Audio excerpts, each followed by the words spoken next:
Welcome to the Monkey Mind Podcast, your number one platform for athletes and mental health. Hosted by myself, Danny Perez. This is episode 75 featuring Dr. Megan Cannon. Dr. Megan is a former multi-sport athlete now turned sport and performance psychologist. But before we get into today's episode, we have a quick word from our sponsor. This podcast is proudly brought to you by Daily Dose CBD Inc. Daily Dose CBD Inc. creates full-spectrum CBD products ranging from tinctures, balms, and dog treats. Research has shown that CBD has successful results in aiding in the following areas: anti-inflammation, anxiety, PTSD, help with breaking addiction, neuroprotection, epilepsy, arthritis, chronic pain, and sleeping disorders.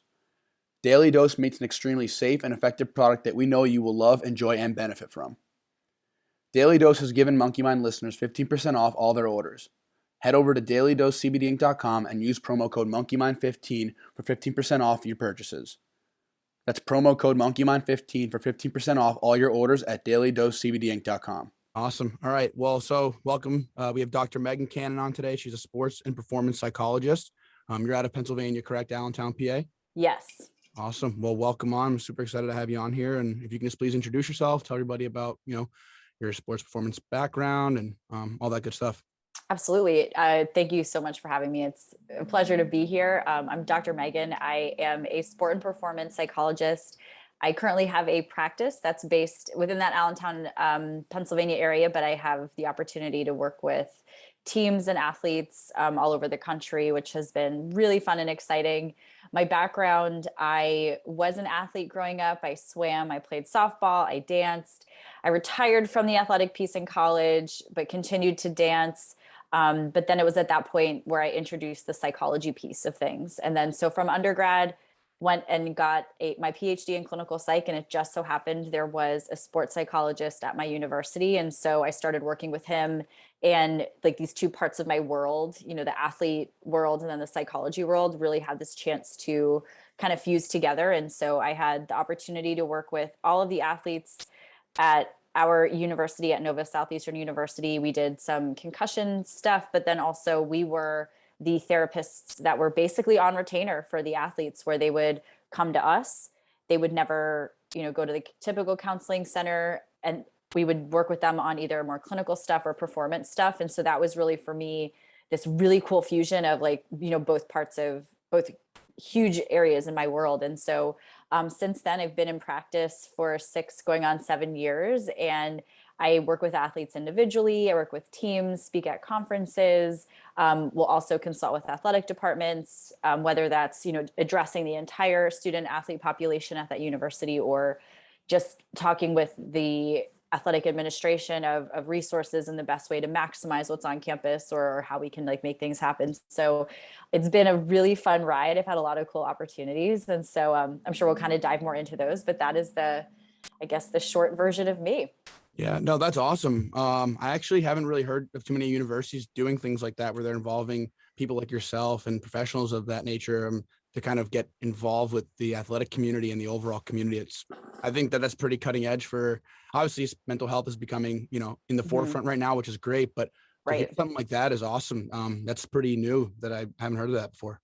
Yeah, it is. And that was, several years ago. So it was so groundbreaking. More and more programs are starting to ask that question and try to figure it out. In 2016, the NCAA really put this kind of mandate out, or 2019. And no, it was 2016. I'm just getting old. Oh, no worries. Oh, but anyway, all good. But they, were saying, hey, we really need to set this precedent. And so, although that was several years ago, it's trickling down. And so schools are trying to figure it out, but it's still not something on every university by any means at all. No. Yeah, no, that's awesome. As far as sports psychology, what made you want to get into, clinical psychology first and then sports psychology? Was there, any events throughout your athletic career or personal life that maybe kind of triggered you to, have that interest in it? Or was it just kind of, hey, let me, this is interesting to me regardless, so I'll just kind of go this route? Yeah, that's a great question. It's a little bit of both, where for the psychology piece of things, I took a psychology class in high school that was ironically taught by the football coach, which I feel this beautiful circular moment there. Yep. But, I was interested in it, and I remember thinking I was the only one of my friends that liked it. So that was interesting. I went into college undecided, but just decided to take some more psych classes to kind of explore more. So that piece was pretty organic. From the sport piece, that, it's so interesting, like now looking back at it, because I didn't have a language for the experience, but part of the contribution of my retirement from softball was because I was so anxious. Like whenever and now looking back, but I am thinking about it now of, I would just like stress out for games. I would hope the ball wouldn't get hit to me. I was so fearful, and so it made it just not enjoyable at all. And in hearing the stories of the athletes that I work with, I'm like, oh my goodness, like I get it. I've been there. And so at the time I didn't realize I was there. Once I had that language and knowledge of just, oh my goodness, like that's why that kind of sucked so much, versus other things. So a little bit of both. Yeah, that's actually, I'm so happy you said that. Because I think a lot of athletes deal with that. I'm for one have 100% dealt with that, where you don't want the puck on your stick, and you get it super anxious in most, situations on the ice or the field or the court, whatever the case is. And like yourself, I ended up being done with hockey and having to take time away because I was just so anxious going into the rink and just being around it and playing hockey. And it's a shame because obviously I'm sure you can agree that you're so passionate about the sport you play, but for some reason, these thoughts, these worries, these anxieties kind of creep in and force you to, leave something that you're so passionate about. It just doesn't really make sense, but it also does if you're involved. You know what I mean? If you're in Absolutely. Absolutely. Totally. 100% understand what you're saying. And then on top of that, you having that background and those experiences, you have firsthand experience that you can help these athletes, go through these issues, which holds so much more weight than, someone who didn't have those experiences. Not that it doesn't, but I just think it holds way more when you've been there, done that. So I think that's awesome that you have that experience, unfortunately, but it can help pave a better path for the next generation, Absolutely. Absolutely. Yeah. So, I mean, diving into the whole sports psychology piece, just for those who don't really fully know what sports psychology is, what's the, I guess, definition of it in layman's terms so people can kind of understand it, in simplest terms?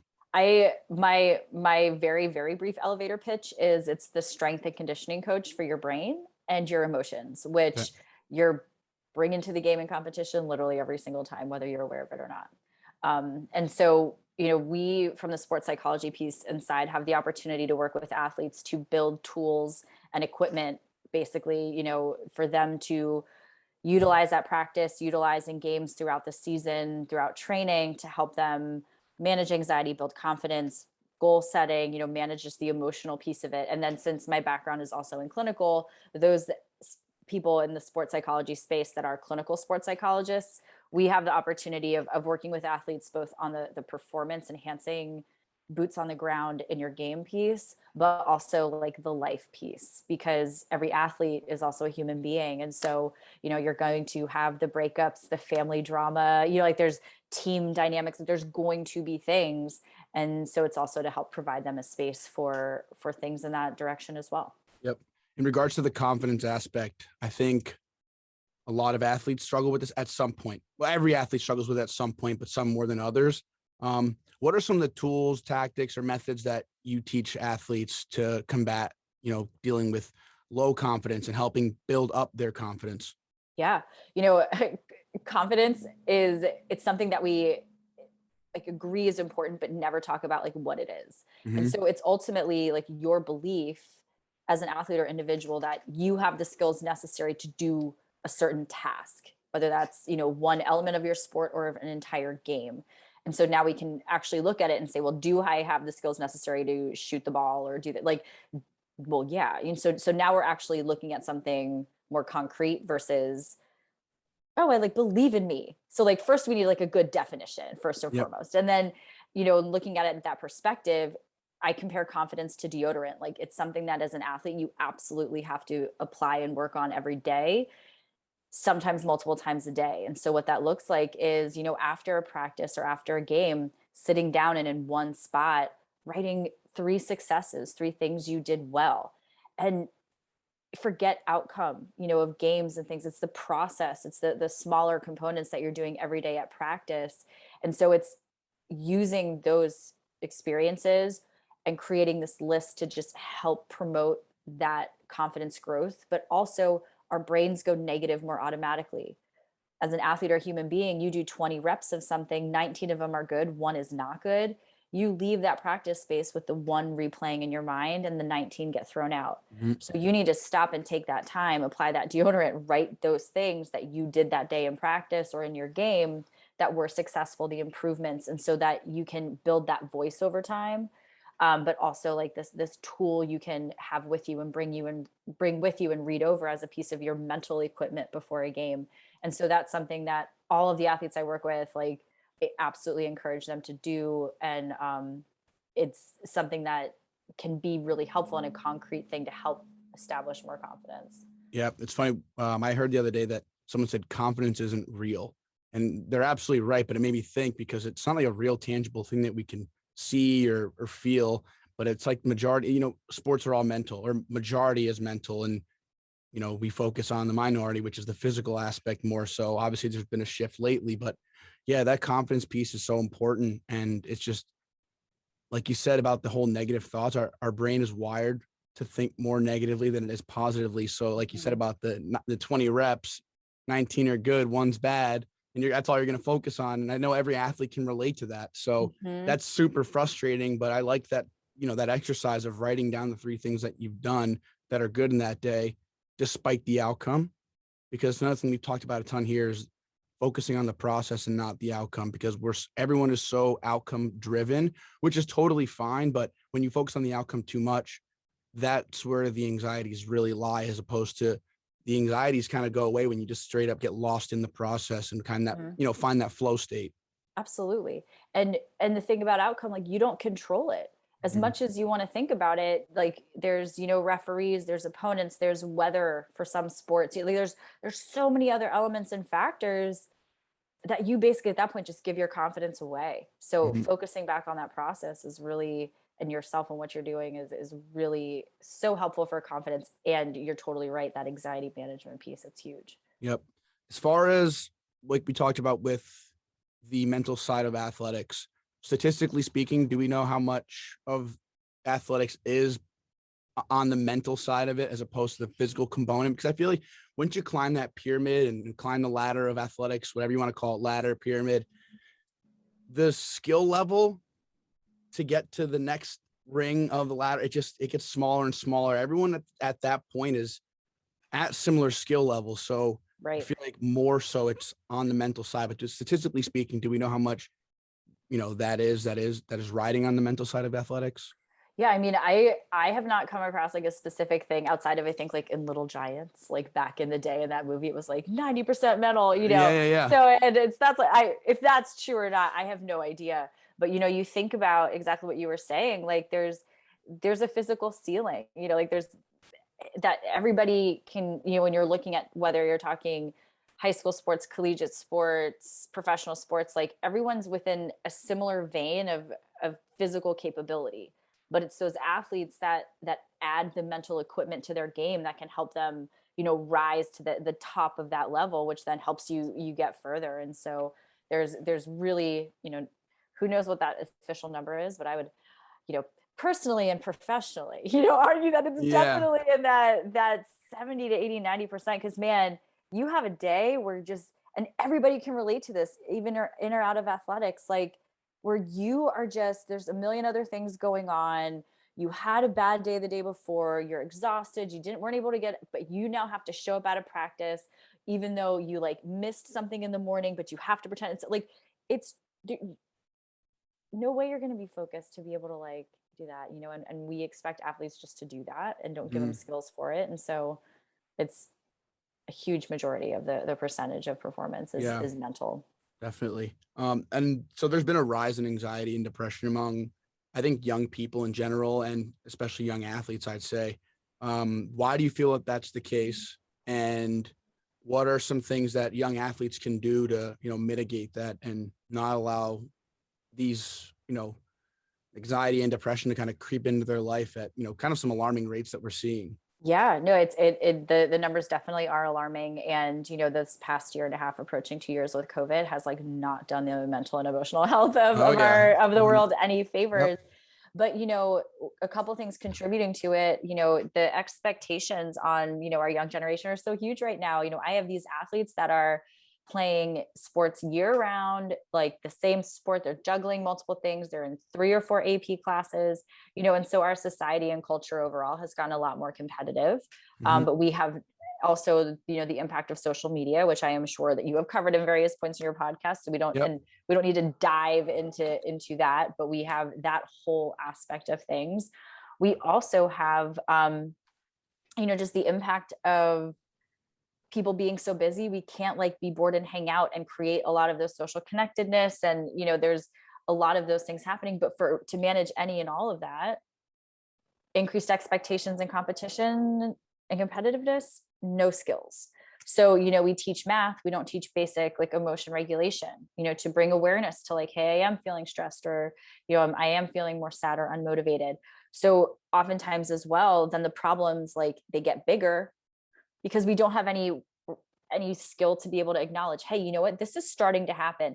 Maybe I should do something now. We don't have that. And it's also not something we encourage. And so a huge umbrella in the whole situation is the stigma, just surrounding mental health, seeking services. It's fortunately something we're talking about more, but ultimately, if it's something that it's not accepted either in my home, within my culture, within my community, or the access isn't there, it's a huge barrier. Yeah. No, so there's this book, Emotional Intelligence by Daniel Coleman. I'm not sure if you've heard of it or read it, but he talks about emotional intelligence, and it's the new IQ, and how being able to regulate your emotions and understand where they're coming from and how to, I guess not control them, but understand them and just work around them is the new intelligence or the new IQ. And from being able to do that and have that skill, your actual, I guess, IQ in academia will skyrocket as well. So it just goes to show that being able to understand and regulate your emotions actually plays a role in your performance in athletics and in academics. Absolutely. Yet they're so neglected. Right? The irony, Yeah. So that's kind of something I haven't finished the book at all, and it's heavy. So I find myself restarting it, but it just kind of goes to show that, it was just interesting how his perspective is that emotional intelligence is now kind of more at the forefront than what we, always thought in the past about, academics, and how, they carry so much weight, but behind those layers, the emotions and being able to regulate that carry more. That's awesome. I could not agree more with that. Yeah. That's very cool. So from a peak performance perspective, what are some things that you tell athletes, or just that athletes can do in general, to stay at the top of their game? So I guess when you're at that top of that ladder or the pyramid, whatever you want to call it, or even those fighting their way up, just some of those little tools or things that athletes can do to get to that peak. Because I know that there's always that threshold, and athletes why can't I get over that threshold? So essentially, what are some things that athletes can do to kind of break through and, be at their peak? Absolutely. So first and foremost, and we won't dive into this one, but getting sleep. The impact of sleep on performance cannot be stressed enough, and also the impact of sleep on our emotional health.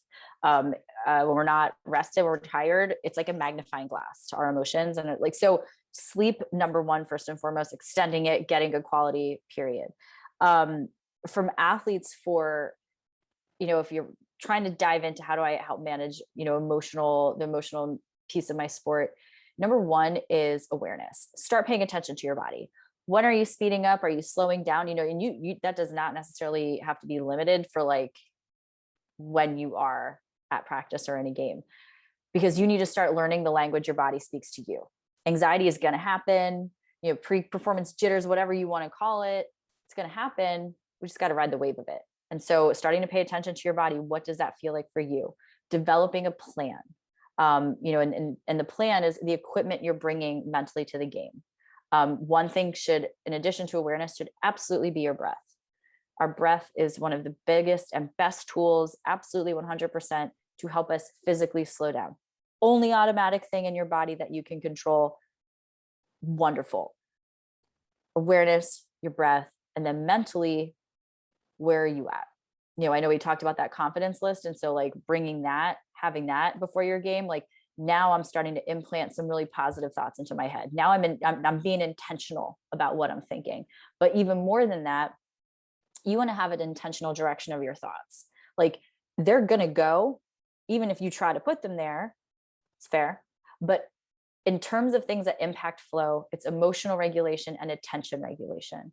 So you need to have a plan. You need to have, whether it's a certain power phrase that for you, it's like, hey, be the wall, or I am this, something that to you is so motivating and really keeps you present in the moment. Cool. Could be focusing on your breath.